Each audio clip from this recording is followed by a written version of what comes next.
Okay, the first job, getting rid of the radiator. Turn the valves off, make sure they're all the way off, like so. Get to this end. Get your spanner and turn the valve clockwise to the off position. Okay, next step, we've got to loosen off the nuts for the radiator. Now this is a trick which I've self-taught myself, and a lot of plumbers I've told over the years, believe it or not. I think this is a great idea. So I use a rubble bag, not a bin liner, a strong rubble bag to catch any of the water. And what you can do then is you can mould it around the pipe, so it's pretty much a watertight seal. And also obviously you can catch more water in a rubble bag as well. So if you're cutting a pipe under the floorboards, for example, this is a brilliant way of catching the water as opposed to an ice cream tub as such, because it just overflows every time, so it's absolutely pointless. So use one of these, and all I'm going to do here is slacken this off. All right, might need to get my pump pliers just to hold it in place, like so. Just slacken it off, because I'll show you what we're going to do in a minute. Now, what a lot of people would do, there's a bit of water coming out now, so we'll just do that back up slightly.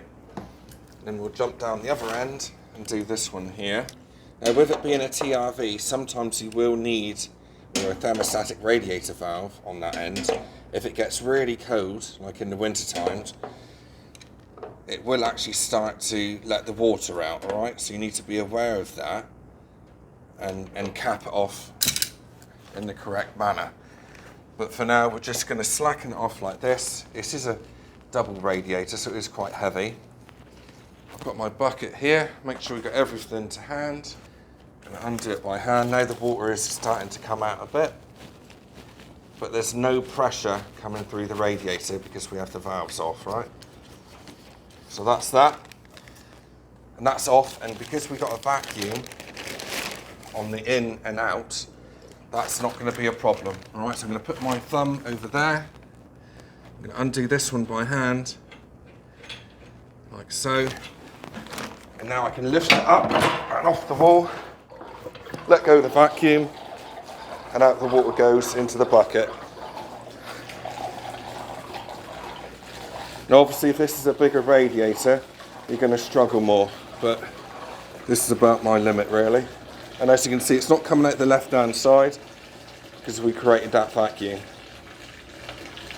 Much quicker than draining it out with a ice cream tub there. So there we go. That's the radiator emptied.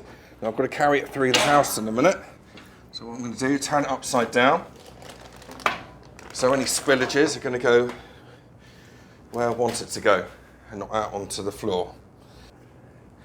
Right, so remember what we did, we've locked off the valves, we've got a bag, we slackened off the nut on the right hand side, slackened off the nut on the left hand side. Then with my fingers I undone it, held my thumb over one of the ends, and then held my thumb over the other end, lifted it off and tipped the water out. This is a must, all right? A rubber bag is going to save you a lot of hassle.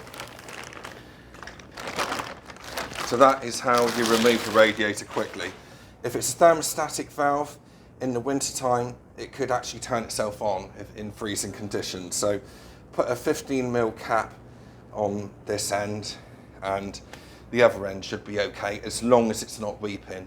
Sometimes if it's an older valve, it will let water out, you know, it will be weeping. So just be aware of that. In this case, I'm just going to cap that end and leave it at that. On to the next. Thanks very much for watching this. Give the video a like, would be really helpful to me. And subscribe for more DIY videos and motorcycle videos. Thanks for watching. See you next time.